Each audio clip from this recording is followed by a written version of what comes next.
Well, if you joined us last week, you'll know that I had the flu, and now you join us this week, and somehow over 3 hours worth of car travel that hasn't happened between me and Emily. Emily now also has the flu. Hello, Emily. Yeah, hi. So I'm putting all the energy in, or trying to, but I don't have much to draw upon today. So sorry, everybody, in advance. Which is good because my energy is back. So you have annoyingly Toby at 120% and Emily at 80%, probably Or not even 80, as much as that. that. 60? So here we are, week 3 of our weekly live streaming. How's it going? How's what going? Live streaming? Are you enjoying it? This is the third one we've Yeah, done this year. okay, yes. Yes, I am. I am enjoying it. I find it takes a little while to like get the conversation going. Mhm. We're a little bit stilted always for the first like 10 minutes. I find myself looking at the clock and being like, oh gosh, have we really got this long left? And then like by the end of it, it's like, oh, we're running out of time because we just got so much to talk about. But yeah, I am enjoying it. It's nice, and it's really nice all the comments, everybody. So hello, let us know who's chatting because it gives us a little ego boost if nothing else, right? Yeah, otherwise it's just we're talking to each other, and we may as well just be doing it on a Google Meet rather than here on a live stream. So, hello everybody in listener/viewer land. Do drop a comment in. Let us know what's going on in your world. Have you got any spicy opinions to contribute to the title this week is Rethinking Probation from Proving to Partnering in the First 90 Days. I, as ever, you know where I go with when we talk about probation, but I think we have some different opinions, and we've got our dear friend Ken Corey as well, who put out a little bit of a post about probation as well. So he's inspired us to bring this conversation up forward. Probation. When you Google the word probation, because if you're a millennial, you Google stuff, you don't use AI to find it. What do you think, Emily, it refers to? Well, I mean, you're asking me, like, you've been on this tirade before, but if you Google the word probation, I'm pretty sure you get pictures of prisoners in orange jumpsuits or Oh, I what didn't look. have I you. didn't look at pictures. Let me have a look Oh, at okay. pictures. Oh, there's a lot of gavels going on. There's a lot of gavels, Okay, so still and criminal justice. National Probation Service. There's lots of those stock. In stock images, like they try and make words out of just Scrabble like letters? yes, exactly right. That's gavels and the word probation written in Scrabble letters. Probation means you're serving your sentence, but you're not in prison. You could be put on probation because you're serving a community sentence, or you've been released from prison on license or on parole. Right. So So no why orange the jumpsuits, but yeah, not great. Hey Ken, thank you for joining us. Why the fuck do we use that term in the world of work? Does that make any sense? Does it? No. If I was clever, I'd have looked at the history of where it came from. Um, Oh, you can do that because I'm going to do most of the talking six. You're not feeling well. okay, okay, I'll go give it a little Susie Dent there in Google. Dictionary Corner is, and if I'll you just are look it up in the OED. if you're based in the States, you don't know who Susie Dent is, then you'll have to look up Susie Dent. She is in Dictionary Corner on a game show called Countdown, and is probably what's the word you use for someone who knows a lot about language? Lexicography. This is So, like yeah, she's a lexicographer, yeah. lexicographer. Is the most insightful person when it comes to words. Second only to Emily, of course, who's about to give us the history of probation. But probation is used primarily in the prison service to dictate everything that we've just said. So the thing that's always baffled me, regardless of what probation is or isn't, is the fact that you'd even just use that term in the world of work as well. Emily, you look like you've got some insight. I found it. Yeah, no, Hey. okay. So, I mean, just Google quickly. But I have looked this up before, actually. Last time we talked about it, I remember now. So it comes from the Latin. I don't speak Latin. I'm assuming it's something like probare. It sounds Italian, Mhm. meaning to prove or to test. So I guess in the context of prisons, it's proving or testing, that you can be trusted, not to be actually incarcerated. Whereas at work, it's to prove or test your value to an organization. Interesting. So well, I think the reason I have a bee in my bonnet about it is because what we believe in is that employment is a mutually beneficial relationship between employee and employer. And the way that that's just been described and what you said there seems like it's an incredibly one way transactional, no, not even transactional. It is literally a one way um, route to build a relationship with another human being. I mean, it's 100% one way. Like, everybody talks about, oh, in an interview process, you're interviewing the employer as much as the employer's interviewing the candidate. But when it comes to um, probation, nobody talks like that, because what other options have you got? So as an employer, you don't. One of the things of probation is you don't have any of the same rights, or that's not true. You don't have many of the same rights as a fully fledged employee. Like, you might not get things like, your bonuses or whatever, or your sick leave, or you can't take holiday or whatever it is. You can also have a much shorter dismissal period. Um, and what does the employer lose out of it? Not really anything. It's the candidate who's the one who, or the employee is the one who's like putting in the hard work, and the one who's having to take any sort of risk. Um, I mean, yes, okay, if the employee is rubbish and they don't pass their probation, then the candidate has to go over, no, sorry, then the employer has to do the whole hunting for a new candidate again. Um, but given, and this links to Ken's post from last week, given that there are such terrible and non-existent um, targets around probation, it's pretty hard I've got distracted, sorry, Ken, by your comment just now. I'll come to that in a second. So yeah, it's pretty hard to fail probation, really. You say that, but every job I've been into, like emotionally, I've been like, I need to get past. I don't know why. Reflecting, well, I know why, but like reflecting on it, like probation was the thing that I was like, I was shit scared of. I was like, am I going to pass probation? Is the company going to deem me valuable or not to the organization and offer me a long term contract? Um, and therefore, and I would always try and like whisper in my boss's ear at the time and kind of go, "Hey, so probation's coming up. What do you think is going to happen?" And he go, "Ah, you'll be fine."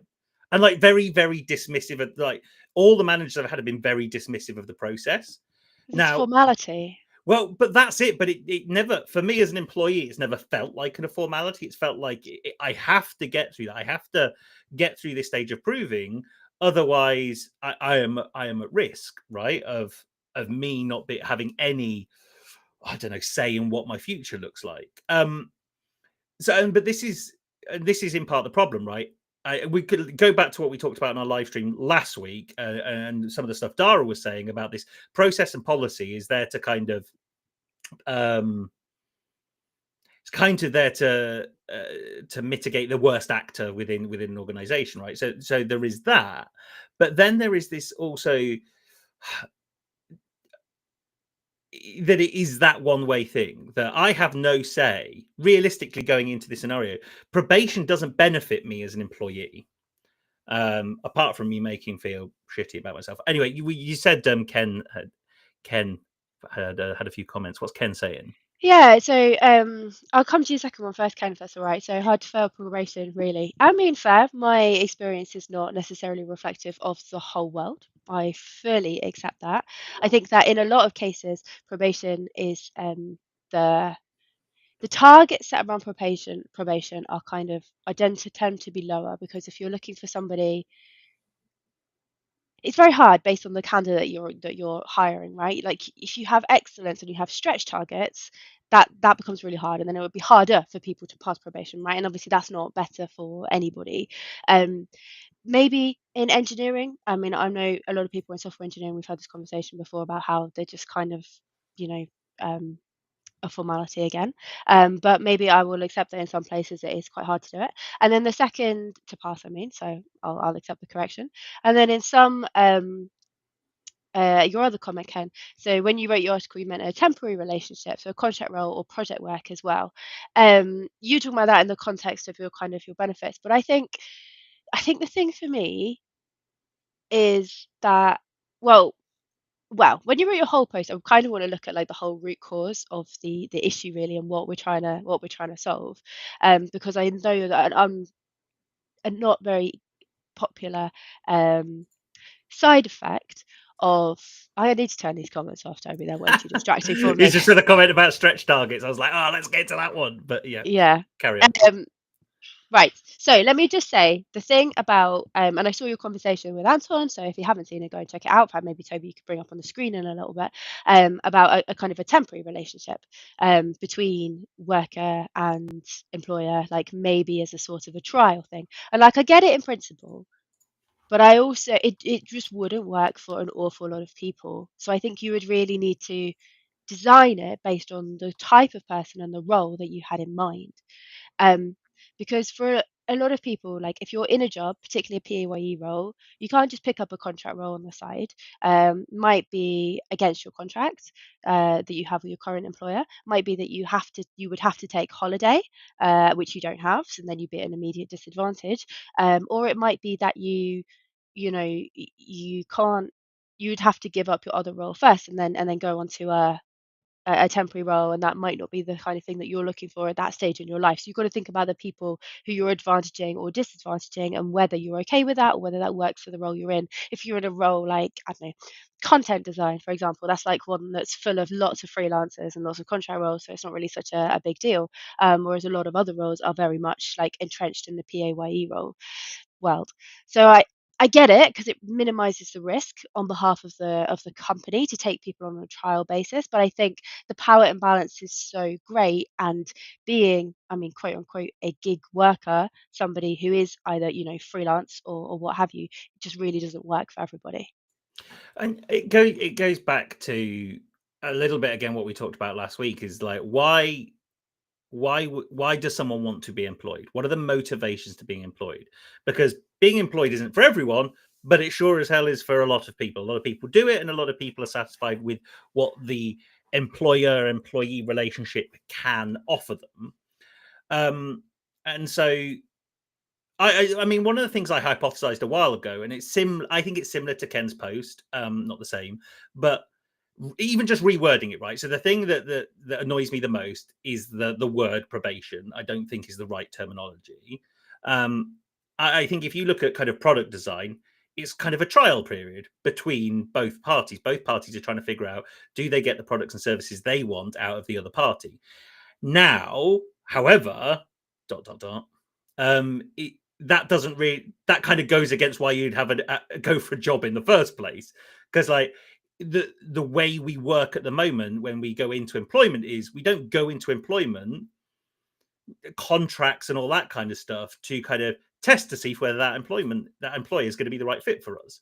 That really is down to a recruitment process. More really is where you've got to find that out, because the probation period, that trial period, whatever you want to call it, is all about validating whether that relationship is right. You shouldn't be trying to figure out if it's right.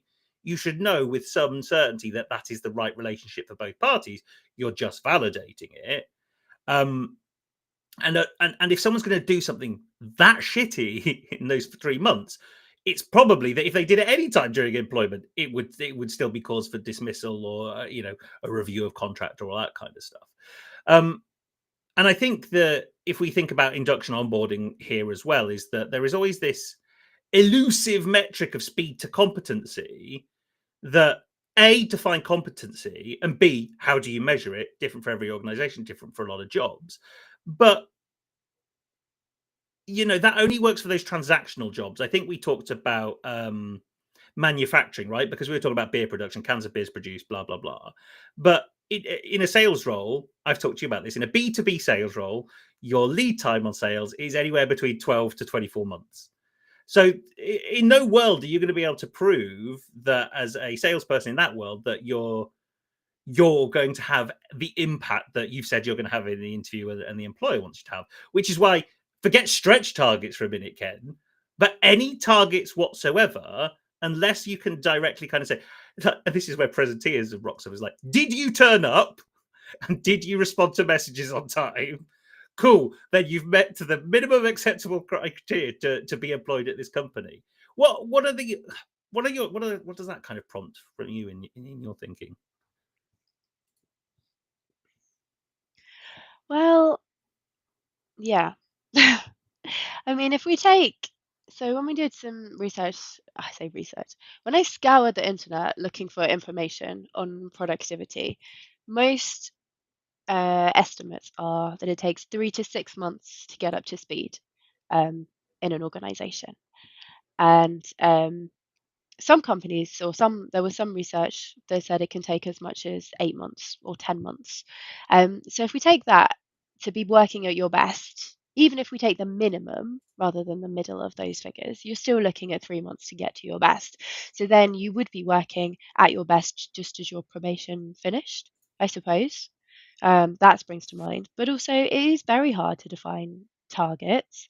But surely that should be part, if you're going to have probation, I think that's what you should be doing around it, right? That you should have a clear expectation, understanding, and dialogue between the two organizations. Having to those between the, of course, you can tell I'm not really like working my brain today, between the employer and the employee. But on the flip side, it's really hard to get rid of people who are no good in this country. Well, quite. And But does the employer is probation a way, as Michael says, it's a way for larger organisations to knock people out because there's no problem, no cost. Bleh. A way for larger organisations to kick people out because there are no consultations and there is none of that. But does that need to be in place because there are such terrible people and the wrong hire can be so costly for your business? well, and I think it goes that Ken kind of mentions, right, that the interview process doesn't give you the information you need. I think that probably right. Like you've not, but there is these defined parameters within the world of work at the moment about what people are and are not willing to accept during an interview process. Like there's a whole host of interview processes there that go through 7, 8, 9 stages of you talking to different people doing different things. I think there is a huge redesign job for that process because a in some organizations it's over engineered and b in some organizations it's completely under engineered. It's like, hey, yeah, have a job, no worries. I was working in a national coffee chain a couple of months ago, and behind me someone was conducting an interview and I was like, hey, this is interesting. Conducting an interview in public so I can listen to what's going on. I won't say what coffee chain it is. I don't think that's fair. I could tell you the names of the people if you like. But what happened there was like that conversation was 15 minutes, and then they got a job. Now, of course, you know, the nature of workplaces roles is different from job to job, from business to business. But like, what did that? Do you just literally need to fill a space? Or are you, what are those parameters like? Are you building that job for someone and you only expect them to be there 6 months anyway? So the whole idea of probation is kind of pointless anyway, because actually it's such a short term job. It's particularly in the hospitality industry, right? And where this is. So it gets to that point. And I go back to your earlier point, right? In terms of what are those measurable things is like passing probation can't be vibe based. And most of the time, I've been through probation. Other people I know have been through probation. It's been vibe based, which, to Michael's point, is like, well, then the word is wrong because probation isn't about a vibe. It's about some very hard and fast things that you either do or don't do. So, can you define what those are? And it's okay for them to be super basic. It's like, do you turn up? Are you nice? Again, that's a bit of a how do you measure that? But like, do you respond in a timely manner? Do you turn up? Do you do are you a dickhead or not? Right? Again, that's a bit vibe based, but like, is that all we're doing here? Are we just trying to figure out are people actually going to turn up, or are we actually worried about their performance within that first 3 month period? Well, I think it depends.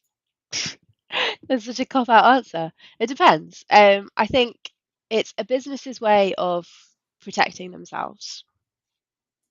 It's certainly not in the employee's interest, in my opinion, because any employee that doesn't, the only benefit to having a probation, I think, of an employee is if you are at a senior enough level or in an industry where you have a long notice period, like 3 months, like software engineering, for example, is quite typical, even at a mid-level, sometimes even a junior level, to have a 3 month notice period, which is normally 1 month in your probation period. So if it's not working, then it's only 1 month. And then it's easier to find another job. But at the yeah, exactly, Michael. Did you complete all the required regulatory training? Yes. Did you click through some buttons? Yes. Congratulations. So well, there may be other benefits to employees. I'm keen to know what they are, but as far as I can see, that is the principal one for employees. Whereas for employers, it's much easier to get rid of them because we have quite a lot of strict workers' rights in the UK, and I'm not for a second proposing that I don't know enough about them to want to change them. Realistically, employment for most, I assume, is there because you need consistent and frequent enough income to sustain your life.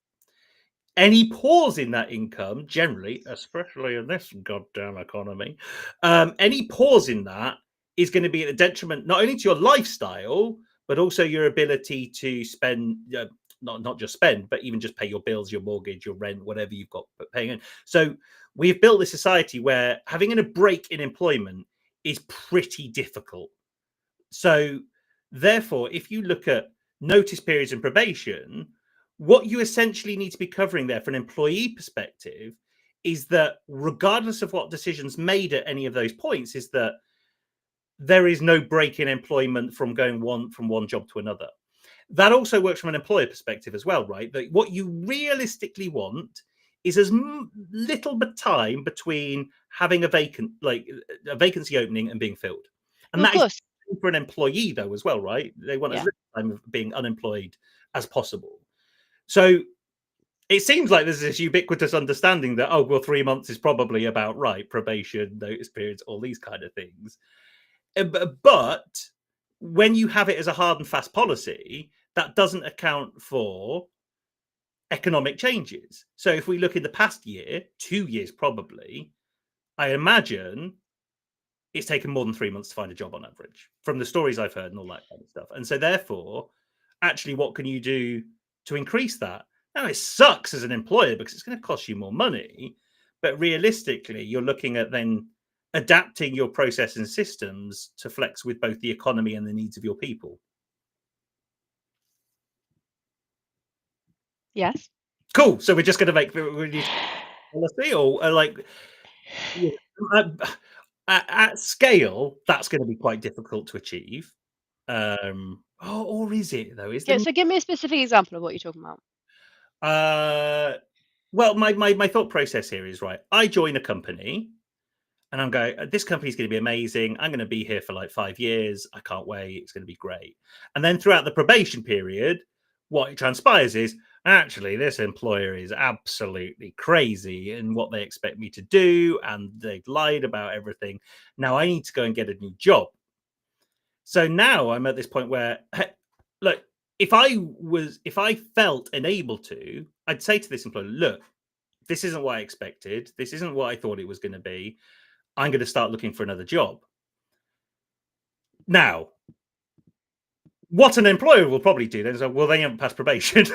Yeah, exactly, because then it's much easier to you get. off, and therefore the employee isn't enabled to make a decision about whether it's the right fit for them, but the employer is unable to make a decision about whether it's the right fit for them. Well, yeah, exactly. And I think what's important, and Ken, this is to your point as well as what Toby said.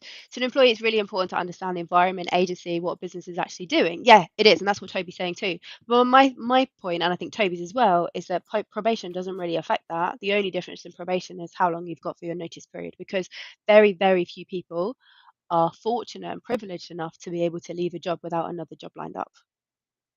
And this is where the redesign, why my concept of the trial period doesn't really make much sense either, because it's like it isn't a product or service you can just dip in and out of pretty quickly. Almost like moving between tenancies or moving house, regardless of how often you want to do it. Like there is this incredibly fractious transition period that if if there is a gap between two tenancies or two house moves or whatever is like you're screwed. Fundamentally, you got nowhere to put your stuff, you got nowhere to live. You have to find somewhere, right? And so it's almost the same for a job, but on a less extreme level because you're not turfed out on your ass. But you could be if you can't keep up with rent or mortgage payments. So there is this adaptability, this redesign of that relationship right there.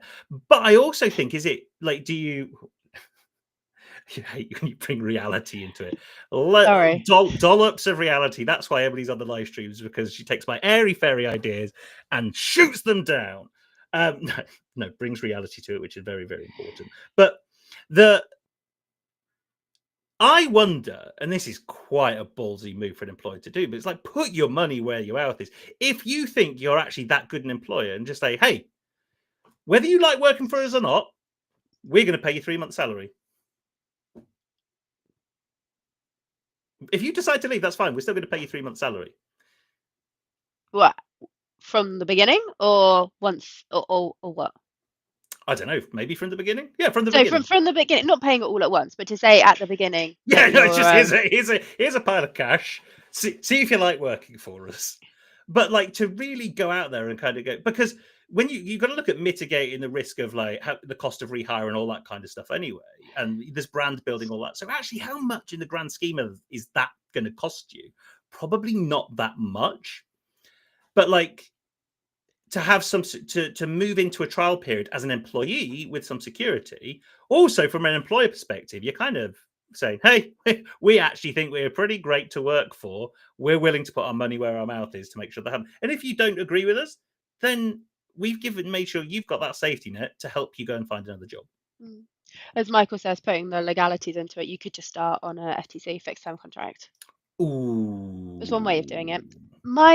I've been on a lot of fixed term contracts in my life, and the first organisation I worked for, I think I had about 12 contracts in total across 3.5 years, because it was just like, we'll just extend it a bit, and we'll extend it a bit more.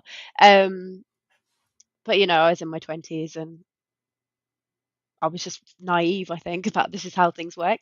So I wonder if there is a need. I wonder if there is a need for it. I wonder if it's going to solve the underlying issue. And I think we haven't really pinned down what the underlying issue is. So I think it's worth talking about that before we jump to all these kind of solutions. And I've forgotten the other thing I wanted to say, because I'm really, really, really not with it today. Underlying issue and 3 months fixed term contract. No, I remember, is how is that going to affect people's mentality? I think mentality plays a huge role, because we are creatures of habit, and I'm not saying this is a good thing. I'm not saying that you should do something because it's the way it's always been done, but I think you have to figure out if it's worth changing it, because change will evoke an emotional reaction in people, whether good or bad. So underlying issue, what is the underlying problem currently with probation in your mind? Is it this imbalance, do you think? Is it that it's there because interview practices are terrible, and we need that time to test if someone's good? Like, what do you think the problem is? It's a great. Well, at a very basic level, the name sucks. Like, that doesn't make sense. So just change the name. Okay, well, that's a cosmetic change. HR to people, though, you go on about this all the time. A name change is not enough. You've got me at my own game. Even working at like 50%, Emily cuts to the core of my waffle and bullshit and calls me out on it. Good job. So what's the problem? The problem is, you, as an employee, the last thing you want is ambiguity. And I think most probation periods, based on everything we've said so far, aren't well defined enough. So you're operating with 3 months of ambiguity, both on terms of the half of the employer, but particularly for the employee. Like, well, what is going to happen in 3 months? And because it isn't a measurable performance gap that you're mainly looking for here, you have you have zero idea. I've had zero idea going into most probation period, end of most probation periods, about whether I'm going to pass or not. Now, if I look back on it, yeah, probably highly likely going to pass the probation period, because I'm freaking awesome. And I turned up and I was there every day. And you did your e-learning on I did all my Food safety, Michael. hygiene, or what So have I you. used to work with Michael, so I went into Michael's learning management system that he looked after, and I went and did all the sucky e-learning I had to do as part of that organization, which he didn't design, by the way. So he just managed the learning management system. My third favorite Canadian, by the way, Michael. Hello. Ouch. Well, Ryan Reynolds, number one, and there must be someone else I like better than Michael. There's an American football player who's Canadian that I like. Anyway, Ryan Reynolds is at the top. But I think, what was I talking about? LMS. You were going to pass your Oh yeah, probation. so I got to the end of the probation period thinking, I still don't know. But if I was a betting person, I back myself. But I had zero indication from the organization or my line manager about what's the likelihood of me being able to pass that threshold of probation. I was literally going into it blind. Now, that's not right. And that's been the same in every organization I've worked in. Like, I have zero idea about what the boundaries they're playing with probation, and what boundaries I'm playing with about what makes probation successful. So maybe it is, forget the design of the journey and what you call it, but is it measurable and demonstrable enough to be quantified as a pass or fail? Or is it, does your boss like you or not? Yeah, I think you're right. Like at the beginning, explaining what probation is, because I've actually had relatively few probation periods in my life. Because you've had so many bloody fixed term contracts by the sounds Well, of it. yeah, there's a large part of it. I've had a lot of fixed term contracts. And where I have had probation, it's kind of been if you're worried about it, well, you'll just, and if you say, oh, you know, I'm a bit concerned, and everyone's like, oh, don't worry, you'll be fine, you'll be fine. Um, and so I think it's understanding what's expected from you as an employee and what it means in the context of that organization is really important. But also, I don't know. So I've never had to. I've worked with some crap people, but like I've never had to get rid of anybody who's rubbish before, and I understand why businesses want to keep it in. Ken, it sounds like you're a great manager.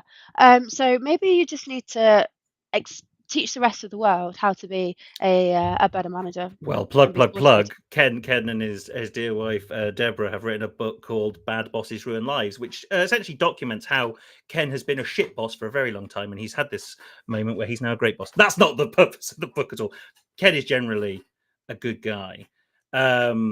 Deborah's way better than Ken, but they've done some really cool stuff. In fact, I've read it now. I will say, I have the book right here, We need to hold it Emily. up if you have it. Oh, well, Like, I thought you were going to do that, then I thought, oh, awkward, you haven't got it. I know, but now I'm just like, and now I'm off mic. We can still hear you. Where is it? Okay, don't worry about it. No, it's in here. It's behind. All the books I have read go behind a Lego model. And I've got to be honest, I'm not pulling out the Millennium Falcon to show that book on screen. It's purple. It's got an emoji on the front of it. Buy it. It's really, really good. Generally, yes, Ken. Generally, you're a good guy. But so actually, what we're getting to here is that probation doesn't necessarily need redesigning, but it needs communicating. Yeah, nice. Just back to Canadian people very, very quickly, because this is the freeform nature of our live streams. Michael, you're going to get having just Googled famous Canadian people. My friend, you're about to get bumped way lower than third. So this is not a nest you should have struck a bat at. But Jim Carrey, Michael J. Fox, Ryan Reynolds, Avril Lavigne, Kiefer Sutherland, Keanu Reeves, Michael Bublé. Keanu Reeves is Canadian. The Rock is Canadian. That's who I was thinking of. He started in American football. So, I mean, at best, Matthew Perry. The Rock. The Rock, As in yeah. Dwayne Johnson? Dwayne I thought he was Hawaiian. He's Canadian. So, Michael, you're now 10th, pretty much. He's got that heritage, but I think he was born and bred in Canada. Okay. And I know we've. That's not true. He was born in California. Oh. According to Google. Anyway, I feel like we've wandered off topic, and as Ken's saying, yeah. What do you think? What would The Rock do? Okay, Ken, here's a question for you, the all-seeing eye of good and bad bosses.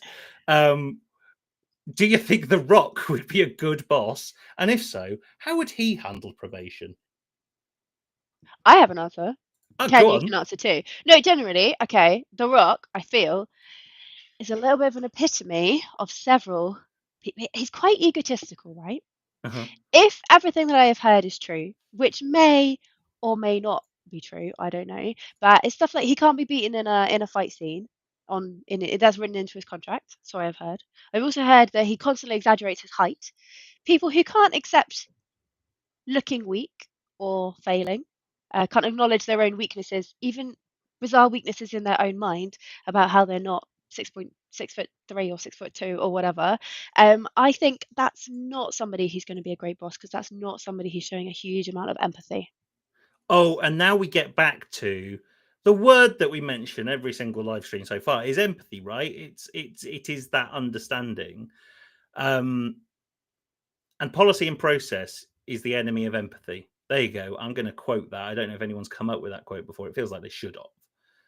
But surely process and policy is the enemy of empathy. Like it it shortcuts the need for you to have empathy because you're like, oh, I don't have to care what you feel or think because regardless, this is how I'm going to act because it says it on this piece of paper. Yeah, see, I disagree. I completely disagree with that because I think that process and policy and empathy should be bedfellows. Like, as in, empathy should inform your processes. Processes are really important. Like, when I think empathy, I think user research, right? And I think understanding your users. And I think understanding that I think user research, and then I think gov.uk in particular. And then I Mhm. think of all the processes you have in place. You need to do all these processes. You need to be able to apply for a passport, a driving license, notify them for, I don't know, claim a child benefit, whatever. There's a million things you need to do, processes you need to do to function. Like, they need to be there, or you're not going to get any of the support you need. But they need to be empathy-driven processes for people who really understand your situation. And I mean, it's where there's that disconnect between empathy and process, and when people use processes as an excuse not to do something, which does happen, that's where I think they become enemies. But I think absolutely they should work hand in hand.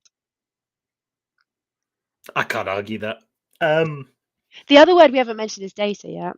That's the other word well, we so mention every week. this is going to be my next point, right? Is that how does a HR people, whatever you want to call yourself, function? Um, measure probation at the moment, right? Because I imagine, well, I know because I've worked with most of them, is that did they stay past 3 months? How long do people stay for? Is kind of the metric, right? Is there any other thing that you've seen out there that how people are measuring probation? I mean, some individuals have targets. Have you not had any targets around sales? I suppose not, because you've been B2B rather than B2C. No, but when I was working for a large retailer, even then, right? From what I seen in the management days, it's like no one really paid attention to whether like if you're working at. I used to work for Curry's, PC World, Cafe Warehouse. Like very rarely did I see people dismissed during probation or at the end of probation because they didn't hit their targets. Now it can happen, but it's kind of like, well, we need boots on the ground, so I'm not really going to get rid of you. I could just say you were still getting up to speed. So there's always that. It again, this is the imbalance, right? In that it can be used as a tool for good and for bad on behalf of the employer. It can't be used for a tool for good or bad for the employee because you're at the behest of what how the manager interprets it. Um, because if the measurement of sales of a shop floor employee at the retailer I worked at that time, and I haven't worked there for a while, so it may have changed. And like, so this is completely far from hopefully the reality now. But did they apply it as a hard and fast rule that if you do not meet this target, you do not have a job past probation? Absolutely not. But Was it should you? they? Well, I don't know. Should they? Like, if you're expecting someone to be on the shop floor selling stuff and they're not selling the amount of stuff you thought, then isn't that Then a what? problem? Then, well, I think you then have to go into why are they not, right? Well, you've got to evaluate whether they have the ability to in the near future. And that is subjective. Well, because so what we need is some sort of predictive analytics that is able to demonstrate, current performance trajectory and where the success points coming in. Honestly, I'd be so worried about going down that line because those kind of things are so easy to game the system, or they're so easy to get unconscious biases creeping in. And data, you can use data to cherry pick any story you like. Mhm. I love data, but it's true. Like, you can absolutely tell any story by only having some of the data. So I don't know. Using predictive analytics to decide if somebody is worth keeping, to me, that feels like that's a human decision. That shouldn't be a machine decision. Even an intelligent machine. In fact, especially an intelligent machine. So even a dumb machine, like even just plain analytics. So if it's a human decision, it's still allowed to be opinion based, but then I don't know what the opinion of the line manager is going to be in that scenario. So I'm kind of at behest to what they think and feel, and what I think and feel doesn't play into it at all. So maybe, well, as an employee, Yeah. I mean, as an employee, you are entitled to leave whenever you want to leave, but we've already discussed that it's not as simple as that. But what about if my boss says, "Hey, you gave it a good crack, kid, but you're not cut out for the consumer electronics or the crazy world of consumer electronic sales. So I don't think we're going to take you on past probation." You're like, "Hey, I really like it here, and I think I've actually been doing all right, and I like everybody, and I think I've got the ability to hit these targets, and I think I will perform for you at a given time or day." How does that conversation play out, right? Well, I think it can't be a conversation like that. I think, Ken, a while ago you said everybody knew how they were doing halfway through. That's it. Like, as soon as you have concerns about somebody, you need to be talking to them informally, sure, or even formally and recorded if you like, if that's how like your company rolls. But like, I think you need to start having those conversations early on so that people have that idea and then they know that more is expected of them. And that's what empathy is, I think, like keeping people in the loop and supporting them. Like, what is it that they need? Because ultimately, giving somebody more support so that they get up to speed, or giving them things that they need to do their job, Mm. sometimes a legal requirement, other times just a nice thing to do, is going to cost your company way less in the long term than having to rehire somebody. Ken's come up with some gold in the comments. There should be at least two axes. Did they do XYZ? And how Yeah. well did they do XYZ? I like that. You can get this little matrix of did and quality. Yeah. No, I mean, I was before you put that in, I was thinking along the same lines. So like maybe you have some kind of data rather than predictive analytics. You have some sort of like historical data, and then you have a human interpretation on top of it, and you have those two points together. That could be a way to do it. That's interesting. But again, it requires those points to be defined from the outset, right? And then you look at the very nature of job descriptions, contracts, informal conversations, and all that kind of stuff. It's kind of easy to get lost in like, well, what is X, Y, and Z? And it might not be as simple as X, Y, and Z, but in the first 3 months, why not make it as simple as X, Y, and Z? These are the three fundamentals that we expect from you to this level of quality. And we will do the fundamentals that we expect, that you would probably expect as an employee. We'll pay you, we'll do it on time, and we'll make sure you get home with 5 minutes to spare. I don't know, but it's that. Did the employer do X, Y, and Z, and to what quality? Did employee do X, Y, Z to what quality, and have that as the basis of the starting point and the end point, and maybe somewhere in the middle as well.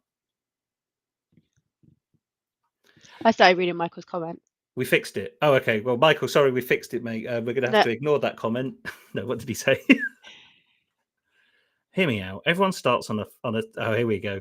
A 6 months fixed term contract with entitlement of 3 months compensation, but the performance sales metrics are scrutinized by both supporting data and manager. See if you write out the next 3 months together, gives the employer and there's something in it.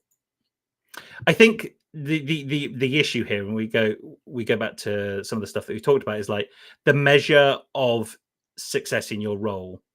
So with sales, He's rarely strict. Did you sell or did you not sell? Did you make the number? Did you not make the number? With manufacturers, like, did you make an X number? Did you do with engineering? It's like there's this tacit output, but if there isn't, like if you're in HR, how many grievances did you deal with in that 3-month period? Because we had expected to deal with 5. Well, only 2 ever came through. So, like, I don't know how you're going to expect me to deal with 5. But you could then say you dealt with them and you dealt with them to this quality. So maybe it's a percentage. Anyway, I think that's always going to be the murky ground, is about measuring and understanding the performance of an individual and showing that. But I kind of like what Michael's suggesting here. I think they have to be tied to the job description as well. So you have to be really, I mean, it's a whole other conversation to open up, but you have to be really clear when you're writing your job descriptions what you hire somebody against. I mean, how many times have you got somewhere in your job descriptions completely changed within 2 weeks? And this brings it back to everything that we talk about in the fact that most the employee experience of most organizations is so crap is because the end-to-end journey is designed by these fracture siloed approaches. Recruitment, induction and onboarding as two things don't talk to each other, and you've just highlighted there that the thing that links those two things together intrinsically is the job description, which the hiring manager and recruitment will have oversight on, and everyone in induction and onboarding probably have no insight on about how that's designed, because how that's designed then inputs into the induction onboarding process. And so the whole this is great, it's shit, but it's great in that it's like you have to design. If you can't design this holistically, then you're going to get yourself into problems in that you've just described there. In the job descriptions fundamentally work for recruitment, period, and don't really work beyond, or it isn't considered how that document, that description lives and breathes beyond contract signing. And that's a massive issue. That's a massive issue for managers. That's a massive issue for employees. It's a massive issue for probation, induction, onboarding design, loads of stuff. Yet you design a job description to try and get as many people through the door to apply for a job that you need a vacancy filled as quickly as possible. That's not the right way of doing it. That's not human-centered. That's not employee experience design. That's just lazy, I think. Not lazy, but you're kind of sticking your head in the sand. Cool. Well, I'm on my soapbox. I'm trying to read some comments as well while I clamber off my soapbox. Should be a 1-day discussion setting expectations. Day one discussion. Ooh, we're rapidly running out of time here. I've just looked at the clock and like, blimey, bloody hell, Governor. We have rattled through this, but here's the last question then. Okay. Because Sarah's come in. Day 1 discussion. Discuss, because actually before day 1. I mean, what's day 1? 10. Yeah, but what's day 1? Is day 1 the first day that you talk to the business, like in the first interview, or is it your first day on the job? Because I would say it's before your first day on the job. Oh, and then this unravels everything that we've said as well, because like of course what you need to have within HR and people teams is this holistic employee experience design, point 1, but also defining when the start of your employee experience begins, because traditionally first day on the job is like day 1. There's like there are so many things that happen before that like what is your day 1 moment? Reasonably, I think it should be a discussion, and I think okay, I haven't thought about this, so there might be some downsides to it. Hey, guess what? This is a live stream. We've not thought about any of this stuff. After you've made an offer or you've accepted an offer, I think you can accept an offer. Maybe before you've signed a contract, but you've accepted an offer. Maybe, I don't know, at some point between you've been given an offer and your start date, then it's a conversation with the person who's going to be your manager about the expectations of your probation period. Do you know the thing that I've never... Mm-hmm. The thing that I've never had is the contract has always come through an email, because I'm not that old that it had ever been posted to me. Like I've had it emailed to me, like sign it, send it back from the recruitment team, blah, blah, blah. That feels like a moment for a conversation, right? Like, here's the contract. Let's talk through this. Like, I have been in a job where to Michael's point, we were all on 12-month fixed-term contracts. Nobody was employed. Everyone was on 12-month rolling fixed-term contracts. Well, you can be employed on an FTC. Which you mean permanent? No one was Yeah, permanent. no one was employed. Everyone's done that. And then when it came to my second 12-month contract within that organization, I was given that contract whilst I was drunk at a Christmas party, and I just went, signed it. Wow. Yeah, all right. Look, I live with regret. And they wrote out some pretty spicy stuff out of that contract that I didn't pay attention to. But I think that highlights the point, right? Regardless of whether you're making major changes or not, if it's a new job, whatever, is that is a moment where there should be this conversation about, like, you get it when you buy a mobile phone contract, Michael Beckley of X. Oh, he actually works for BT now as well, so he just loves phones. But used to work for O2 Telefonica. But you have better conversations about contracting a mobile phone than you do a job. Like, someone sits down with you with a contract with your mobile phone contract and talks about it, unless you're buying online. Yet when it comes to jobs, it's just like, oh yeah, just sign it out. Just it'll be fine. It's like I can't get my lawyer to go and review it because I don't have a lawyer unless you're earning megabucks. So, like, wholly unfair to just dump a contract on someone and expect them to understand it and sign it and have all these expectations. But that's HR all over. Let's dump some documents on people and hope that it changes the behavior and the way they think. Someone close to me started a new job recently. When I say recently, I mean September. They haven't actually signed their contract yet, despite working that long, because there's a fundamental clause they disagree with, and have raised it, and they need like permission to do this thing that's contrary to the contract, and it's escalated up, and they're just still not signed the contract in 4 months. I know, it's crazy. Well, 4 months. I was trying to do that. Yeah, absolutely, it's crazy. But the point is, it was all processed, and there's other things in the contract that were like, well, this doesn't seem right. This doesn't seem right. And I was like, oh no, it's just a formality. Like, you don't have to agree to that. And they're like, but why? Why do you have the right to come to my house with no notice? Why are you writing that into your contract because you're working from home? Right, that's the argument. Yeah, I know. Well, they haven't signed it, have they? This person signed it. So they don't have the right to go to their home. During probation, do they have the right to come to your house and have a look? Well, if it's an extension of a place of work, but anyway, we're not going to get into that. We've got an awful lot of comments going on and literally no time, Toby. We've way run out of time. Adam was just commenting, there's a void between the courtship interview and offer and the candidate starting. There definitely is. Absolutely. Do you remember when we sat down and wrote down what an ideal employee experience would be like 18 months ago? Yes. Remember that? Oh, And we yeah. talked about like how you would like help, well, not help, but like how maybe the candidate might do the journey to work if you were working in person, and then you'd like meet them and like have a coffee with them or something. Or like, I did work somewhere where I got a couple of emails in the run up from my manager, and I was in New Zealand, and that was fantastic. It's the only time I've ever had that. We there's a mutual acquaintance of ours, and I remember when they first accepted a job at the place I was working at, they just randomly turned up to the office one day. I'm like, hey, how you doing? And I'm like, oh, hey, I was testing the commute. I was just coming and just testing it out. And like, cool. Well, we're already busy, so we can't actually say hi to you or take you for a coffee. And like, oh, how little effort would it have taken to plan that in? So when this individual came, they had, they could meet a couple of team and have a coffee because they obviously felt so compelled to test that commute, which we've all probably done at some point, that they wanted to make sure they get it right. Yeah. What they were met with is just like, oh, we're all too busy to talk to you. Yeah. What a shitty experience. Anyway, I think we need to park that one for a future one. I just want to say Sarah's final comment. It's really great to see that you've seen it in interview packs, what 30, 60, 90 days looks like. I do not think it's the norm. If it is, like, please correct me, because then it kind of moots all our conversations, because that's fantastic. And I think that's how it should be. I'd be interested to know if it's what form it's in, if it's a really long document but anyway, like you say, whole nother live stream. Whew, it's amazing how much freer the conversation is when you're not trying to lambast a couple of big celebrities who do choice things on social media, isn't it? Or maybe, I don't know, my temperature is like 1,000 degrees and my nose is streaming, so I'm not going to let anybody suffer any more of me. You have been eloquent and insightful as always, as has everybody in chat. We've had Sarah, we've had Adam, we've had Ken, we've had Michael.